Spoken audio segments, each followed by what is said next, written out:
We are going to look at the Roman Empire today. We have already looked at ancient Greece, and I think that as we discuss their history, you will see some similarities because basically the Romans really liked to connect themselves to Greek history. And we see this just talking about their founding story. So you will see some parallels between both of these civilizations. To introduce Rome to you, I want to kind of give you the background of where they believe Rome comes from. One of the stories that is associated with them is a group of people that are known as the Etruscans. If you look at the map I have of Italy, you will see that there is a region on the west coast towards the north, which is called the Etruscans. This is believed to be the group of people who more than likely actually inspired Rome and its own people. In fact, one of the stories is that the Etruscans were eventually taken over by Rome and they adopted a lot of their customs. We know that the Etruscans were very militaristic, had a big emphasis on family, and those are two ideals that apply to Roman society. The idea of the state and also the home, that proves your loyalty and your dedication. But the Etruscans are the first group of people that we can really point to historically that probably were linked to Rome. Now, one of the very famous founding stories that we have from Roman culture is a man whose name is Aeneas. And there was a very famous work written by a Roman poet named Virgil, which is called the Aeneid. That is basically their Iliad or their Odyssey. Aeneas actually is tied to the history of the Trojan War, so it's actually appropriate to mention the Iliad. Basically, Aeneas was believed to have been a Trojan warrior. He actually might have been related to the king of Troy, which his name was Priam. It is believed that Aeneas survived the Trojan War. He actually escaped as Troy was burning. You can see in the background of this painting the fire rising as the buildings are burning. And what the story states is that he boarded a ship and he escaped and he sailed and he founded a new city, which happened to be Rome. This was one of the popular founding stories simply because of the connection between them and Greece. A second founding story, which is quite a bit mythological, are the twins Romulus and Remus. The story behind Romulus and Remus is that they were heirs to a kingdom named Alba Longa, and their grandfather was on the throne. What happened is that their grandfather was overthrown by his own brother, and because the babies were the heirs, this grand uncle took Romulus and Remus and he basically had them abandoned in the woods, hoping that they would die from exposure or get attacked by an animal. If you look at these two images, you will see that the twins are always shown with a female wolf. The story is that a female wolf actually discovered the twins and she nursed them, which is how they survived, and she also protected them. Eventually, a shepherd and his wife discovered the twins, and they took them into their home and raised them as their own children. When they grew up, they decided to found their own city, and they each chose a different hill where they wanted to place their city. Romulus and Remus could not decide which hill should be appropriate, and they got into a physical altercation. Romulus ended up killing his twin Remus. So how we get the name Rome is actually from Romulus. This story sounds a little bit probably Cain and Abel, which is very true, but that's another founding story of Roman history. I am going to take you through a bit of the political history of Rome. There are three very distinct historical periods. The first one is called the Roman Kingdom. That is actually the era that Romulus is from. It is believed that Romulus was their very first king, and that under him, he actually created the Roman legion, or is known as the Roman army, and that he also created the Senate. Romulus eventually was assassinated. That's the best guess that they have about his story, probably by members of his own Senate. And that is something that will come up again and again as we discuss some of these emperors that ruled. Assassination by members of the Senate. It was very, very common. The second period of history is known as the Republic, and that really is the first important historical period that most people think of when they think of Rome, because this is the time that Julius Caesar ruled. I want to explain a bit on how their social class system is formed. It is very much based on where you were born in life. And the two divides is that there is a group of people that are called the patricians. These are the people who actually are in the Senate. They are freeborn, they are landowning, and they belong to the nobility. So they have a lot of money. The people who belong to lower class are known as the plebeians, and these are the people who are the working class, and they do not own land, and they do not have a lot of title. The Senate is very discriminatory because it largely excludes anyone who is not actually a member of the patrician class system. So it's really not done very fairly. Under the Republic, Italy was beginning to slowly unite itself. Before this, every little individual area, like Rome, Florence, Venice, Naples, they were all independent kingdoms. Under the Republic, they slowly began to unite the entire country, where everybody was being ruled under one government, which was centrally located in Rome. But to give an example that everything is not working so well under the Republic, I always like to tell the story of Spartacus. Spartacus is a very popular name. There has actually been a recent television show called Spartacus, which was on the Starz network for a while. But I want to fill you in a little bit on the historical background of Spartacus.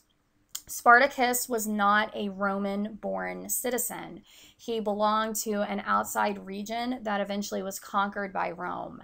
And that was very, very common. Basically, what would happen is when your land was conquered by Rome, they would use a lot of the men in war, especially in their army. So Spartacus was actually put into the Roman army, not voluntarily. He was forced into it. He fought for Rome in different campaigns, and eventually he decided that he really was tired of being a soldier. He was tired of working for Rome. So what happened is that he deserted the army. He left to return home to his wife. Deserting the army is considered to be a capital crime. And what happened to him is that he was captured, and rather than execute him, they decided to sell him into slavery. And they actually also sold his wife into slavery, and he never saw her again. Spartacus was sold to a gladiator school, and I will mention the gladiator schools a bit later because they're very important when we talk about the Colosseum. Spartacus and some of the other gladiators banded together, and they eventually overthrew their owner. They actually killed him, and they created an uprising against Rome. When they first began sort of putting together this band of people, Rome really ignored it. The government did. They did not take them serious. But after Spartacus had a lot of key victories, they finally said, okay, maybe this guy's for real. Maybe he is somebody who is a threat. They had forgotten that Spartacus was trained by them. He had fought for the Roman army. He was very familiar with their military tactics. The best guess of what actually happened to Spartacus is that he more than likely was killed somewhere in one of the battles with Rome, but there is no date that we can actually mark for that. He was not actually found. The person who really tries to stop a lot of this inner chaos is Julius Caesar, who is one of the most famous names of the entire history of Rome. Julius Caesar has a very interesting rise to power. He was born into a patrician family, so his family had money and title. But what happened to him as a boy is that his family were very politically strong, and one of the Roman rulers actually targeted his family and tried to have them eliminated. Again, this is all about political rivalries. So when Caesar was just a boy, his family actually hid him, and he ended up growing up with a very different childhood. He really lost a lot of his title and a lot of his privilege. When he became a young adult, he decided that he would gradually work his way back into the Roman society. And how he did that was actually through the army. He slowly worked his way up. He was a good soldier. He got a lot of attention, and he slowly started taking different positions and different assignments. One of the first important ones, for example, is that he actually was over Rome's state religion, but eventually he worked his way into the Senate. When he was in the Senate, that is when Caesar decided to strike. His ambition was very high for a boy who basically was exiled. His ambition was to be the sole ruler of Rome. And how he actually did that is that he created an alliance in the Senate. One of the names that you might recognize is Mark Antony. That was one of his allies. Also, Pompey, that might be another name that's very familiar. What happened is that Caesar was able to gain enough allies where he was able to push his name up, and eventually he was able to take the reins of the Roman government. What is really interesting about Caesar's rise to power, not simply how he did it, but the fact that his alliances with other members fell apart very, very quickly. I think there was a lot of jealousy in play between different members. And what happened is when Caesar got power, it was very unstable. He actually had to solidify his power by going to war against his different allies. I mentioned the name Pompey. The reason Pompey is one of the more famous allies and then eventually enemies of Caesar is because he actually was Caesar's son-in-law. So that's just sort of a strange turn of events. What happened is that Pompey declared war against Caesar and tried to take his throne. He needed a lot of support and he needed an army. So what he did is he left Italy and he decided that he was going to travel down south. Where he goes is a very interesting location. He goes down to Egypt, and the person that is very important to the story of Caesar is the female pharaoh Cleopatra. She is a member of the Ptolemy family, which is a very long dynasty in Egyptian history. At the time, Cleopatra was in her own political battle. She was actually married to her brother, whose honorary title was Ptolemy III. And it was very common in the Egyptian pharaoh families for them to marry their siblings because they wanted to keep outsiders on the outside. They believe that if it's in the family, then they do not lose their power. Well, the problem is that Cleopatra and her brother, they just really hated each other. And while they are bickering over their own throne, Pompey comes down there and he gets right in the middle of it. Basically, Cleopatra and her brother were trying to slowly eliminate each other. When Pompey gets there, they each saw an opportunity. They thought, okay, we can use him. What happens is that Ptolemy strikes first, but he does something that actually is going to seal his own fate. He realized that Pompey is not really the guy who's powerful. It's the guy who's looking for Pompey. It's Julius Caesar. So to make Caesar side with him against his sister, he actually captured Pompey and he had him executed and literally had his head delivered on a platter to Caesar, because eventually Caesar traveled to Egypt looking for Pompey.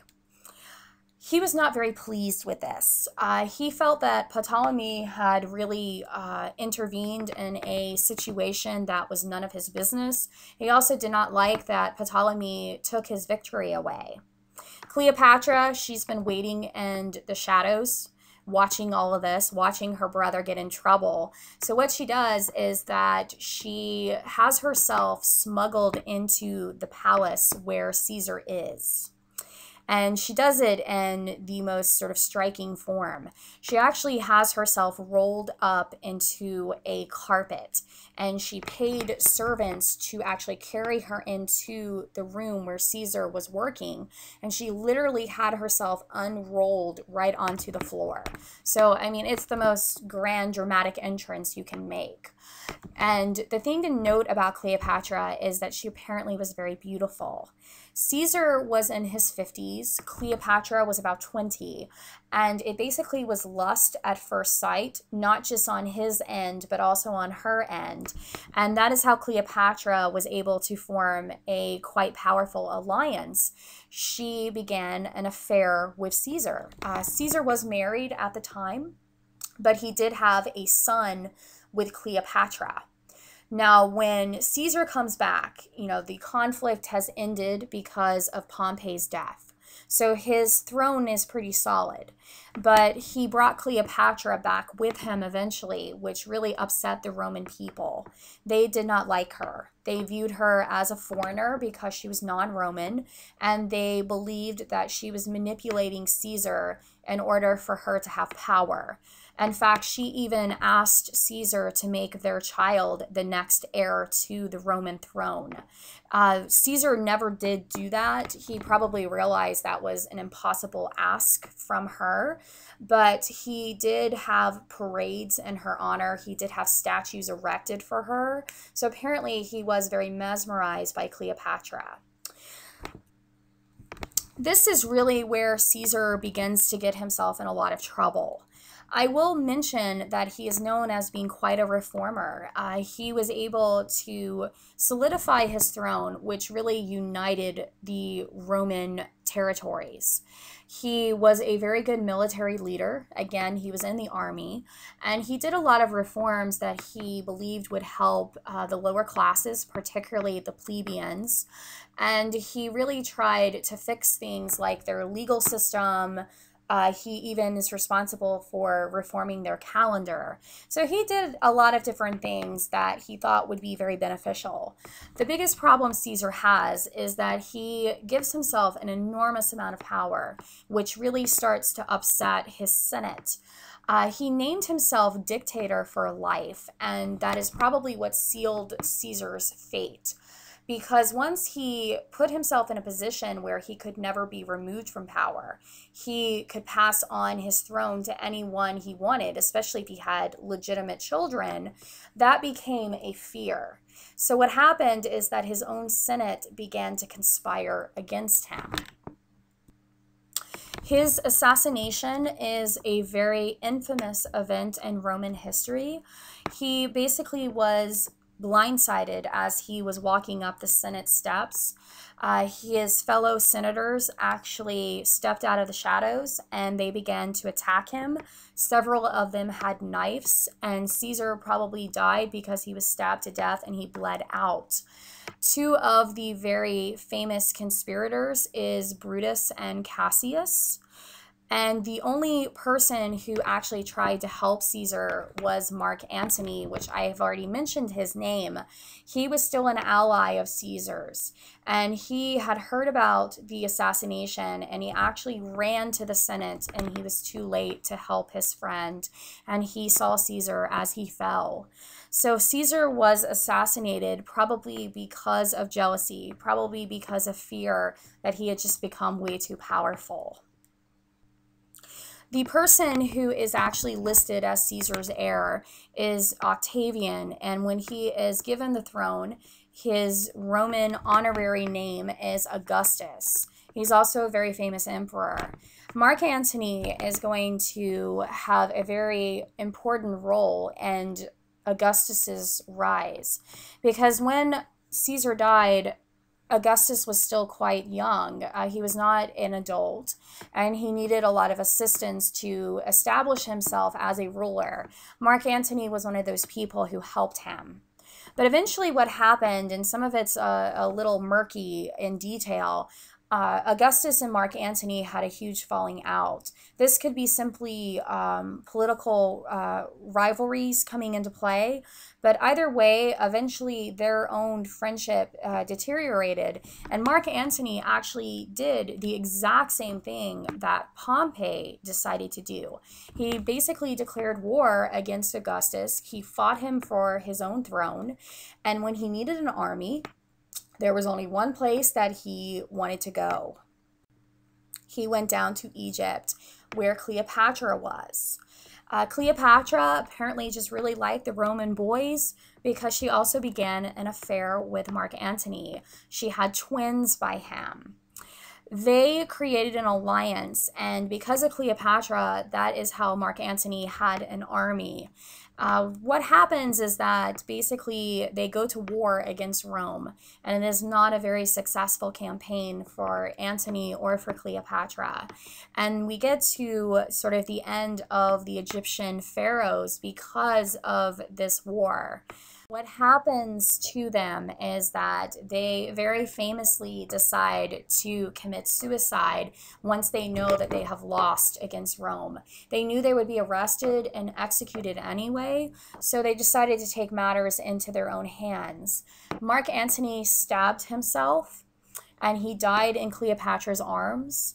And she more famously allowed herself to be bitten by a asp, which is a cobra, and died from the poison. Some historians will say she simply drank poison, but I think the most dramatic ending is the snake biting. But either way, Cleopatra is the very last of the Egyptian pharaohs. Her family line dies out with her. And one of the reasons why, and it's a very common question, is what happens to her children. When the Romans arrived and they realized that they had killed themselves, they did find her children. They actually killed her child by Caesar. They saw him as a threat because they were afraid he would grow up and he would decide to avenge his father. The quote is that we can't have another Caesar running around. We have to get rid of him. The twins by Mark Antony were not a threat because they were not legitimate heirs to any throne. So what happened is that they were taken back to Rome, and Mark Antony's wife actually took them in and raised them as her own children, which I think says a lot about her character. We get to the reign of Augustus. What I want you to know about Augustus, and this is an important transition, Augustus is the very first emperor of the Roman Empire. Julius Caesar was the very last ruler of the Republic. So I want you to really note that. Caesar, the last ruler of the Republic. Augustus is officially the first emperor of the Roman Empire. And the empire is the third and final part of the Roman history that I've mentioned. When Augustus took his title, the reason he did is because Augustus means the revered one. And the period that really follows his reign is known as the Pax Romana, which translates to Roman peace. This is one of the most calm periods in Roman history because Rome is known for frequently being at war and also having a lot of internal struggles. When Augustus took the throne and got rid of Antony and he solidified his throne, he was able to initiate this period of peace. So what's happening is that Rome is very successful. They are doing very well as far as financially. Plus, their territories are intact. They're actually spreading their empire. Their empire went as north as England. And internally, everybody seems to be getting along pretty well, which is a very strange history for Rome. But that is what is really important about Augustus.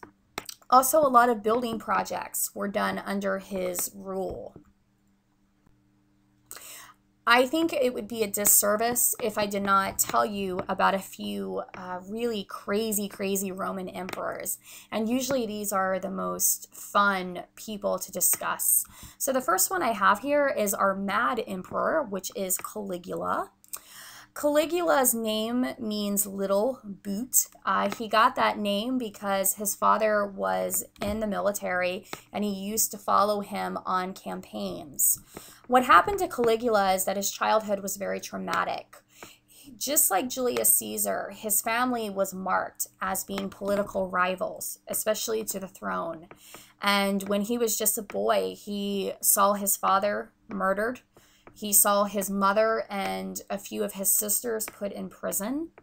And to make things very strange, the man responsible for it actually took him in and raised him as his own son. So can you imagine that?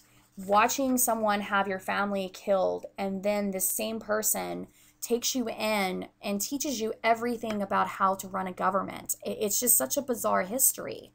The man who took him in, his name was Tiberius. Now, Caligula, as he grew up, watching Tiberius, knowing this man was responsible for the downfall of his own family, he had actually had one thought in mind, that when he grew up, he would kill Tiberius and he would get revenge for his family. He said he even came very close to doing it. He actually had a knife on him. He thought about fatally wounding him. For whatever reason, Caligula never could do it. And it could be because Tiberius really did fill in as a father figure. And to take an even stranger turn of events, when Tiberius finally died, he named Caligula as his heir. That's actually how he got the throne. When Caligula took over power, he was very popular with the people. One of the reasons why is that he very famously went around throwing money at the people. And anybody who gives money away freely is going to be very popular. What happened, though, is that shortly thereafter, he began to exhibit very strange signs started to come out about him and very strange behavior. He actually began to claim that he was immortal. He actually began dressing up as gods and goddesses. He went around and had all the statues of the gods, particularly their heads, replaced with his own head. He turned the palace into a brothel. There are stories about him prostituting his sisters. He actually declared war against Poseidon. So he actually declared war against a god, sent his army out to the sea and had them throwing spears into the water.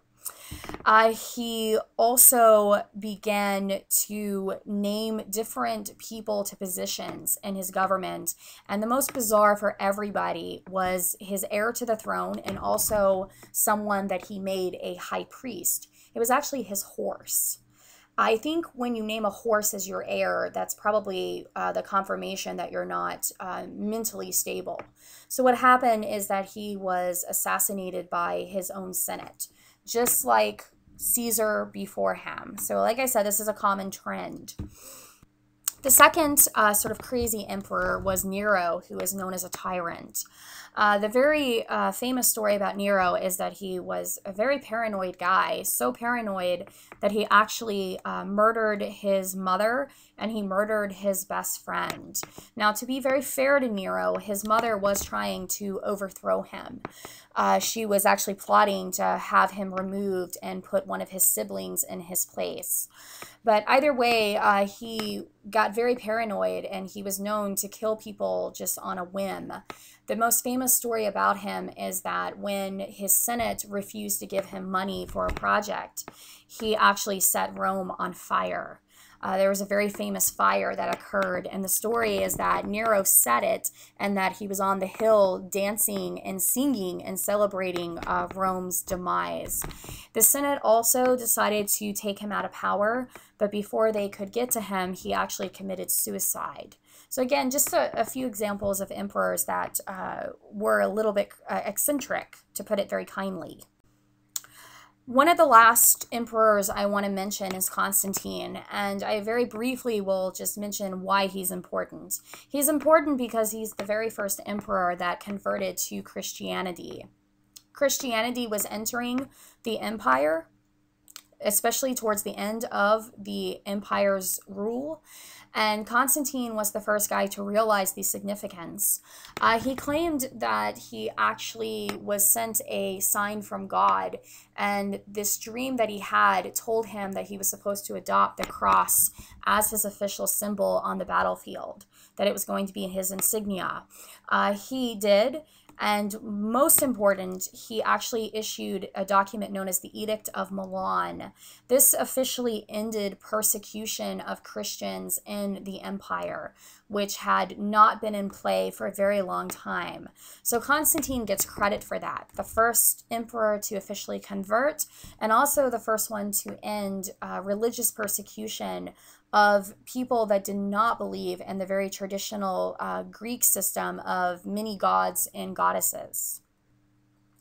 Rome fell essentially for many different reasons. I cannot point to just one reason, but it was a very slow death. It did not happen overnight.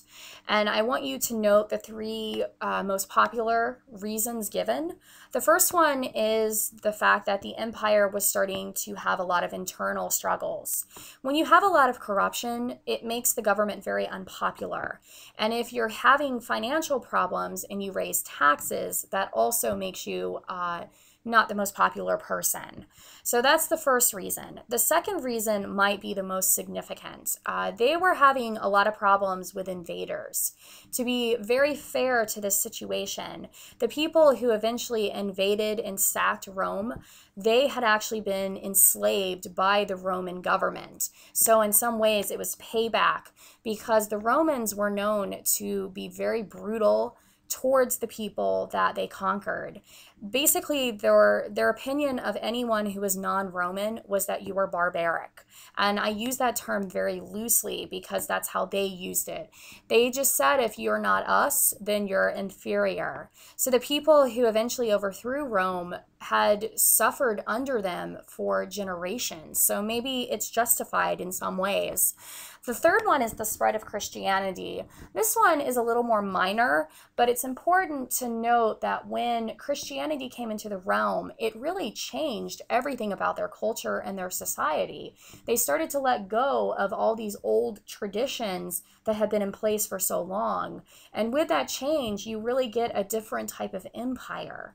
But either way, the decline was over 300 years, but they eventually did slowly fall apart. I do briefly want to mention Roman art, not to overlook it. Now, just like the Greeks, they loved really good architecture. They did use columns. But there are some art innovations that are very unique to the Romans, and I do want to point a few of those out for you. The first one is that they actually really loved painting. We do not see a lot of painting in the Greek world. They actually love to paint inside of their homes. The image that I've given you here is actually from a wall fresco, and it's a still life image. That's something the Greeks did not do. The Romans also were the innovators of landscape painting. Greeks did not use landscapes whatsoever. Also, when we look at sculpture pieces, we get a lot of portrait bust, where we generally just get the person from about mid-chest up. And what's unique about their sculpture pieces is that the Greeks are known for very idealistic, very beautiful art, but it's based on perfection. It's not realistic. The Romans were entirely about realism, and I would note that as a really big key difference in their art.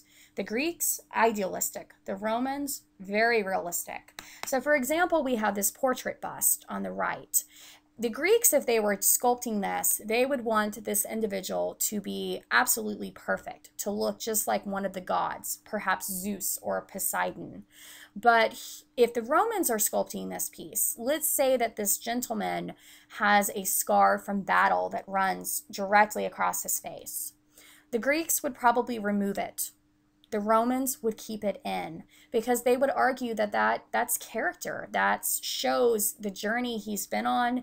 It shows his experience and that that's something to admire. They are a very militaristic society. And for them, their military victories were celebrated. A lot of the artwork in Rome actually was in reference to military victories. When you see a lot of their arches, and by the way, the Roman arch, that is their innovation. The Greeks did not use the arch. But that usually is what it is. A lot of it is celebrating military triumphs. So those are just a few ways that Roman art itself is very different from the Greek world. The very last area that I want to look at, which is an architectural piece, it's the Colosseum. I think everybody has probably heard of this building. Basically, the Colosseum was their form of entertainment, like the Greeks loved the theater. And inside the Colosseum, they put on gladiator fights. They actually had the ability to flood the Colosseum. They had a plumbing system, so they could put on sea battles, which is very cool. So this to them was the best form of entertainment that they had. You can look at the outside structure and see that there are 3 layers of archways. They use different types of columns on each level. The bottom is what we saw with the Greeks. It's the Doric capitals. The second layer is the Ionic, and then the third layer, which is the favorite of the Romans, is the Corinthian. But you could fit about 50,000 people in this structure, and it's set up very much like a modern stadium. It actually had seating areas where you could see numbers above different sections, and you could get in and out in a very short amount of time. This is how the seating system would be arranged. The emperor obviously would have the best seat in the house. Then you would have the senators. The equestrians are people that are in the military. It's also people from the nobility. The intermediate categories are sort of stuck in middle class, but usually their occupation contributes something important to the government or the city. So they're kind of right in the middle. And then last, you of course have the plebeians and you have women. So they get the nosebleed seats. Something important to note besides gladiator contest and also reenacting their battles is that they actually executed criminals in the Colosseum, which is really good propaganda because the emperor is sitting there and you're watching criminals get executed. It's a reminder that you have to obey all the rules, that he's in charge. If you don't obey the rules, that is what happens to you. So I'm going to end our lecture here. We are going to move away from the Roman period after this and from ancient civilizations, and we're going to shift ourselves over to the Middle Ages.